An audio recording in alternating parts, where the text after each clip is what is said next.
Trishika foods थंडीतील आरोग्याचा गोड साथीदार। थंडीच्या दिवसात शरीराला उबदारपणा, ताकद आणि पोषण देणारे लाडू आता मिळतील त्रिशिका फूड्समध्ये। पारंपरिक रेसिपी, शुद्ध घटक आणि घरगुती चव यामुळे आमचे लाडू प्रत्येकासाठी खास ठरतात। आमचे खास लाडू: मेथी लाडू, हाडे मजबूत करणारे। ड्रायफ्रूट लाडू, ऊर्जा आणि पोषणाने भरलेले।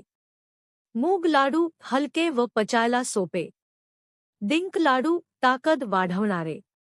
नाचणी लाडू, कॅल्शियमयुक्त। हळीव लाडू, रक्तवर्धक। पौष्टिक लाडू, सर्व वयोगटांसाठी उपयुक्त। आरोग्य आणि चव यांचा संगम, थंडीच्या दिवसात शरीराला आवश्यक पोषण देणारे हे लाडू तुमच्या कुटुंबासाठी सर्वोत्तम पर्याय आहेत। त्रिशिका फूड्स, गोडवा आणि आरोग्य